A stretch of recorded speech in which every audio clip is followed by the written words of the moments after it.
میں ہوں سلمان رشید اور یہ ہے ایک مسافر کی دنیا۔ یہ داستان جو ہے یہ اپنے جہلم کی کہانی ہے۔ میرے بہت پیارے دوست ہیں بلال جنجوعہ، جدی پشتی فوجی خاندان ہے۔ ان کے والد ہمارے بڑے مشہور جنرل افضل جنجوعہ SSG کے US نیوی سیل اور بڑے کمال کے پکے سولجر جیسے ہوا کرتے تھے، وہ ہیں، ریٹائر ہو چکے ہیں۔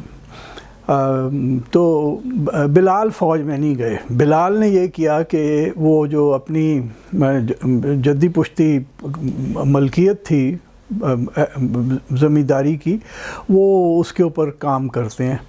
اور جہلم سے اگر آپ جنوب دکن کی طرف چل پڑیں تو ایک گاؤں آتا ہے سنگھوئی، اس سے آپ آگے آئیں تو بنہا ندی ایک ہے، وہ ساون بھادوں میں یا بارشوں میں بھرتی ہے، اور جب کبھی بھادوں میں صحیح کی بارشیں پڑ جائیں ساون میں تو پھر تو وہ بہت ہی طوفانی ریلا بنتا ہے نا، کیونکہ اس کا پاٹ بہت چوڑا ہے۔ گہری جگہوں جگہوں پہ گہری ہے، کیونکہ ریت بھی وہاں سے نکالی جاتی ہے، تو خطرناک بن جاتی ہے۔ ویسے عام طور پہ جس دن میں بھی گیا ہوں پچھلے ہفتے، تو وہ خشک تھی تو ہم ندی کے بیچ میں سے گزر کے ان کے گاؤں گئے۔ اور دلچسپ بات یہ ہے کہ اتنے بڑے لوگوں کا گاؤں ہے، اس کو سڑک نہیں جاتی، آخری جو 5-6 کلومیٹر ہیں نا وہ بنا سڑک کے ہیں۔ تو ایک بات سے تھوڑی خوشی بھی ہوئی کہ ابھی گند نہیں پڑا گاؤں میں۔ گاؤں کا نام ہے نکی۔ تو مجھے بلال نے کہا کہ جی یہ کوئی حضرت آئے تھے یہاں نکی، ان کے نام سے اس کو نکی کہتے ہیں۔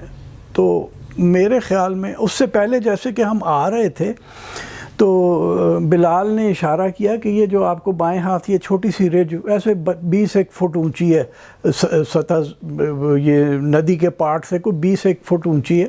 تو کہنے لگے یہ جو آپ کو دکھ رہی ہے یہ رج، اس کے اوپر میں نے کچھ کام کرنا ہے، یہاں پہ کچھ بنانا ہے۔ تو یہ اس قسم کی جو رجز ہوتی ہیں، آئسولیٹڈ قسم کی رج یا چھوٹا سا ٹیکری کوئی، اس کو جہلم اور یہ چکوال کی زبان میں نکا کہتے ہیں۔ تو چونکہ ساتھ ہی پرے گاؤں شروع ہو جاتا ہے تو میرا خیال ہے نکے کی وجہ سے اس کا نام نکی پڑ گیا، نہ کہ کوئی حضرت نکی تھے جو کہ وہاں پہ تشریف لے گئے تھے۔ وہ الحمدللہ مسلمان ہو جانے کے بعد ہم اس قسم کی اختراعیں کافی ایجاد کرتے رہتے ہیں، تو وہ کسی نے بابے نے بیٹھ کے کبھی ایجاد کی ہوگی کہ یہ نکی صاحب آئے سن اتنے سانو سارے مسلمان کرن۔ یہ بھی غنیمت ہے کہ جنجوؤں نے اپنے آپ کو نہیں بنا لیا کہ ہم بھی عرب سے آئے ہوئے ہیں، کیونکہ مجھے یہ پتہ ہے کہ یہاں پہ کچھ جویا ہیں ہمارے دوست، وہ اپنے آپ کو کہتے ہیں کہ ہم محمد بن قاسم کی فوج میں ہیں، راجپوت کہتے ہیں ہم محمد بن قاسم کی فوج میں آئے تھے ادھر سے۔ بہرحال یہ تو اسائڈس تھیں، اور یہ وہ وہاں ان کے گاؤں پہنچنے کی تھی۔ اور گاؤں نکی اپنے بلال کے گاؤں جانے کا جو مقصد تھا وہ یہ تھا کہ بلال نے بہت دن پہلے مجھے فون کر کے کہا کہ یار وہ ہمارے یہاں قبریں ہیں جنہیں لوگ الیگزینڈر کے سپاہیوں کی قبریں کہتے ہیں۔ تو میں نے کہا کہ میں نے بہت ساری قبریں دیکھی ہیں، میں نے کہا کہ وہ اس طرح چبوترا ہے، پھر اوپر فلیٹ سٹونز ہیں، اور پھر اوپر ایک ٹاپنگ سٹون ہے جو کہ کشتی کی کیل کی طرح ہے، کیل شیپڈ۔ تو انہوں نے کہا کہ ہیں تو کچھ اسی قسم کی۔ میں نے کہا سر جی یہ جو ہے نا یہ ارلی مسلم پیریڈ کی قبریں ہیں۔ محمود غزنوی کے بعد جب جلال الدین خوارزم آیا 200 سال بعد، تو وہ بھی ادھر سے ہی بھاگا، تو اس کے پیچھے منگول پڑے ہوئے تھے، تو پتہ نہیں کتنے لوگ تو مارے خوف کے ہی مر گئے ہوں گے اس کے سپاہی، باقیوں کو منگولوں کی تلواروں نے مارا ہوگا۔ تو میں نے کہا وہ یہاں پہ جو بڑے لوگ تھے وہ دفن ہوتے گئے، سپاہیوں کی لاشوں کا کون پوچھتا ہے، وہ بیچارے رل گئے۔ تو یہ اس طرح کی قبریں ہیں کہ نہیں، وہ قبریں جیسے مسلمان شمالاً جنوباً دفناتے ہیں نا، یعنی سر اتر کی طرف، پیر دکن کی طرف، اور مردے کا منہ مغرب کو موڑ دیتے ہیں کہ کعبے کی طرف وہ دیکھ رہا ہو۔ تو انہوں نے کہا کہ نہیں، ان کی سمت فرق ہے۔ تو اس کے اوپر ذرا مجھے کچھ خود بدھ ہوئی کہ یار یہ کیسے، یہ سمت فرق ہے، کیونکہ ہمیں یہ پتہ ہے کہ ہمارے بلوچستان میں ایک دوست نے ایک بار اسی طرح کی ایک قبر کو کھودا تھا. قبرستان کے اندر ایک قبر تھی، باقی ساری تو مسلمانوں کی تھیں اور وہ صحیح سمت میں دفن تھیں، ان کی شمال جنوب ان کا وہ تھی الائنمنٹ. ایک قبر الٹی تھی، وہ ایسٹ ویسٹ کو تھی. وہ انہوں نے کھودی تو اس میں سے ایک ہانڈی نکلی جس میں سکے تھے. جہاں تک مجھے یاد ہے 320 چاندی کے سکے تھے. اور جہاں تک جو مجھے خبر دی گئی کہ وہ پھر انہوں نے وہ سکے پتہ نہیں کیا کیے، لیکن جیسے کہتے ہیں نا پنجابی میں، پھر وہ سوکھے ہو گئے. پہلے ساڈی طرح ہی خزانے ہی لب دے رہے، اسی بھی بڑے خزانے لبے نے، پر لبا ایک بھی نہیں مینوں. تو خیر میں نے کہا جی یہ تو پھر لازمی انویسٹیگیٹ کرنی چاہیے یہ قبریں. اور کہنے لگے بلال کہ یہ جو دکھ کی بات ہے کہ خزانے ڈھونڈنے والے ان کو کھود رہے ہیں، کھود کے ان کا ستیہ ناش مار رہے ہیں. تو اس لیے میں نکی پہنچا یہ قبریں دیکھنے کے لیے. تو شام کا وقت تھا، ہم چل پڑے.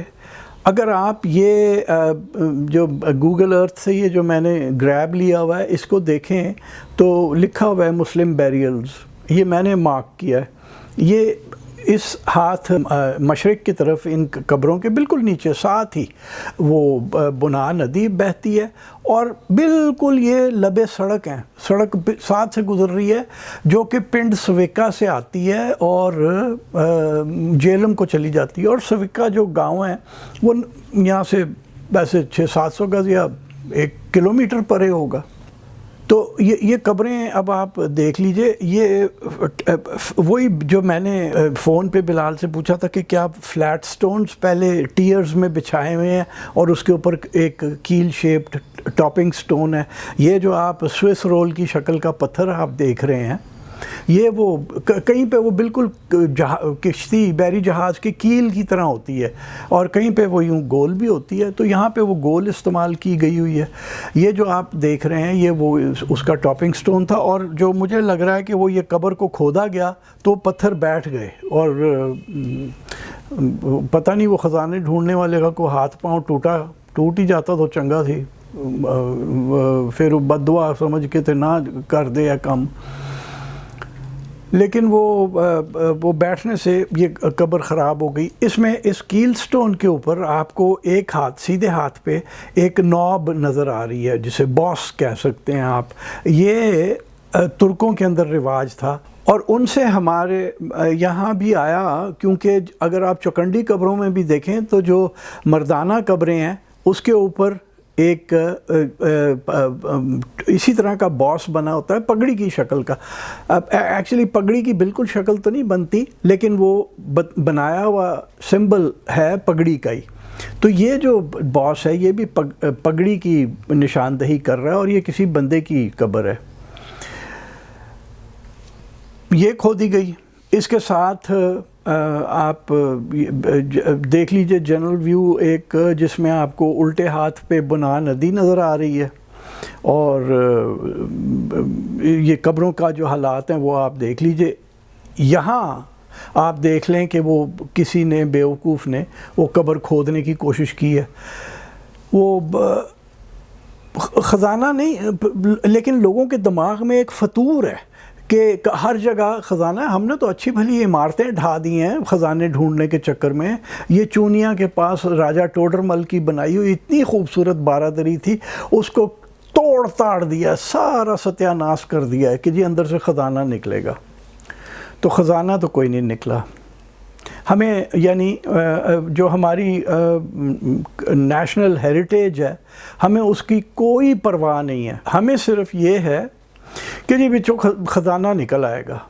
تو خزانے نہیں نکلتے کہیں پہ بھی، عمارتیں ہم دھڑا دھڑ ڈھائے جا رہے ہیں. اس کے بعد یہاں سے ہم جب میں نے کہا نا جی اپنا میں نے کمپس نکالا، میرے پاس ایک کمپس ہوتا ہے ہر وقت میرے کیمرہ بیگ میں، میں نے کمپس نکالا، میں نے رکھا اور میں نے بلال کو کہا کہ یہ آپ دیکھ لیجئے کہ یہ قبریں عین شمالاً جنوباً الائنڈ ہیں، بالکل جیسے مسلمانوں کی قبریں ہوتی ہیں جو میں نے عرض کی تھی کہ یہ مسلمانوں کی ہیں تو وہ ہیں۔ بلال چونکہ ایک پڑھے لکھے اور سمجھدار آدمی ہیں تو وہ تو مان گئے، لیکن مجھے یقین ہے کہ جس بندے نے انہیں خبر کی دی تھی نا کہ جی یہ تو الیگزینڈر کے سپاہیوں کی خبریں، کیونکہ ان کا تو سمت ہی اور ہے، تو وہ نہیں مانے گا، وہ کہیں سے ایک خراب کمپس بھی لے کے آئے گا جس سے ثابت ہوگا کہ یہ قبروں کی سمت کچھ اور ہے۔ وہ ہم ایک تو الیگزینڈر ہم نے ساروں نے ماما اپنا بنایا ہوا ہے نا، وہ پتہ نہیں کیا ہمیں اس کے ساتھ عقیدت ہے، سالا لوٹ مار قتل و غارت گری کرتا رہا ساری زندگی، اور وہ ہمارا ماما بن گیا ادھر آ کے۔ اچھا، اس کے بعد ہم پنڈ سویکا وہ مجھے لے گئے، کیونکہ انہوں نے کہا کہ جی وہاں پہ ایک پلر بھی بنا ہوا ہے جس کے اوپر کچھ لکھا ہوا ہے۔ تو میں نے چونکہ سالٹ رینج میں کئی جگہ پہ دیکھے ہیں چھوٹی چھوٹی مونیومنٹس بنی ہوئی ہیں کہ جی یہاں سے کتنے لوگ جنگ لڑنے کے لیے یورپ گئے اور کتنے لوگوں نے جانیں دیں۔ تو اگر آپ یہ جو پلر ہے یہ دیکھیں اور اس کو ذرا پڑھیں تو اس پہ لکھا ہوا ہے کہ یہاں سے اس گاؤں سے اوپر پنڈ سویکا کا نام بھی لکھا ہوا ہے، تو یہ بتایا گیا کہ جناب اس گاؤں سے 130 نوجوان جو تھے وہ جنگ عظیم 1914 سے 1919 لکھا ہوا ہے یہاں پہ جو لگی، یعنی پہلی جنگ عظیم اس کے اندر گئے، اور 4 جو تھے انہوں نے اپنی جانیں بھی دیں۔ اب یہ اس گاؤں کا فخر ہونا چاہیے، مان ہونا چاہیے یہ اس گاؤں کے لیے، لیکن آپ دیکھ لیں وہ بدبختوں نے اس کے اوپر رنگ پھیر کے تو وہ کوئی پیٹرن سا بنا دیا ہے، اور ایک کسی آئٹم نے نیچے آ کے وہ اپنے پکوان اور وہ کیا کہتے ہیں شامیانوں کی دکان کی وہ تشہیر بھی کر دی ہے۔ کسی کو ہوش نہیں ہے کہ بھائی یہ ہمارا نیشنل ہیریٹیج ہے، یہ ہمارا مان ہے کہ کسی لیے بھی گئے، کسی کی جنگ لڑنے گئے، لیکن ہمارے جوانوں نے یہاں پہ کام تو دکھایا نا، اور انہوں نے اپنی جانیں بھی دے دیں وہاں پہ، وہ نہیں، وہ برا حال ہے۔ اس کے بعد جناب جب ہم وہاں سے نکلے تو کہنے لگے بلال کہ یہاں پہ ایک چھوٹا سا قبرستان اور ہے، 2-3 کچھ قبریں ہیں، وہ دیکھ لیتے ہیں، وہ بھی شاید کیا پتہ وہ الیگزینڈر کی ہوں۔ تو وہ یہ قبریں ہیں، یہ جو آپ 2-4 دیکھ رہے ہیں اس تصویر کے اندر، بدقسمتی سے یہ بھی ساری کی ساری مسلمانوں کی نکلیں، الیگزینڈر کی نہیں ہیں۔ اچھا، ایک بات میرے سے رہی نہیں جا رہی جو کہ میں آپ کو بالکل مس نہیں کرنا چاہتا سنانی، وہ ہے کہ شام کو جب منڈی لگی یعنی محفل لگی تو چند یار دوست اور بھی آ گئے، اور ان میں سے ایک صاحب نے خبر دی کہ جناب ہمارے یہاں ایک پیغمبر فلکس بھی دفن ہے۔ میں نے کہا جی اے کتھوں تار آ گئی، اور کدھر آئی تار، کس کو آئی یہ تار کہ جناب یہ اس طرح کا کوئی پیغمبر علیہ السلام بھی اس کے ساتھ لگاتے ہیں اس کے نام کے ساتھ؟ کہتے ہیں جی ایک وکیل ہے، وہ کہتا ہے میں قبر کے پاس کھڑا ہو کے اندر جو روح ہے اس کے ساتھ باتیں کرتا ہوں، وہ مجھے بڑی باتیں بتاتی ہیں۔ میرا تو میں تو کیا پایا نا انہوں پھڑ کے منہ تو 2 لپڑ مارو آپ پہ بندہ بن جائے گا، انہوں روحاں دیاں آوازاں آندیاں نے۔ وہ میں آپ کو بتا دوں وہ کہ نہ تو وہ وکیل ہے اور نہ اس کو آوازیں آتی ہیں، وہ وکیل نہیں ہے، وہ کسی اچھے وکیل کا چپڑاسی ہوگا، اس نے وہاں سے وہ باتیں کرنی سیکھ لیں، کالا کوٹ لنڈے سے مل گیا ہوگا، اسے کالا کوٹ بھی پہن لیتا ہوگا اور چرب زبان ہوگا، تو اس کو وکیل صاحب اس کی اس چرب زبانی سے تنگ آ کے میرے خیال ہے انہوں نے کرایا اسے ٹھڈ، نوکری ختم ہو گئی تو انہوں نے کیا ہن کی کرنا، تو وہ اس نے کہا چلو جی یہ کاروبار کر دیں۔ اور پاکستان میں ہم مذہبی احمق ہیں، ہمیں آپ مذہب کا تڑکا لگا کے، ہمارے سیاستدان بھی کہتے ہیں جی ذرا اسلامی تڑکا لگا دیں، ذرا مذہبی تڑکا لگا کے بات کر دیں تو لوگ زیادہ مانتے ہیں، تو وہ ہم نے آمنا صدقنا بات مان لینی ہوتی ہے۔ تو وہ یہ ہوا یہی، وہ اب اس نے آ کے یہاں پہ آ کے قبروں کے پاس کھڑا ہو کے مجھے آپ قبر کے پاس کھڑا کر دیں، میں آپ کو ایسی کئی خبریں سنا دوں گا کہ یہاں پہ یہ ہے، وہاں پہ وہ پیغمبر ہیں، میں تو یہاں پہ سینکڑوں پیغمبر آپ کو دفن بتا دوں گا۔ اب اس سے کوئی پوچھے کہ یہ فلکس صاحب کا نام آپ کو کیسے ملا، کدھر سے مل گیا؟ لیکن آپ نے وہ چونکہ ایک الاپ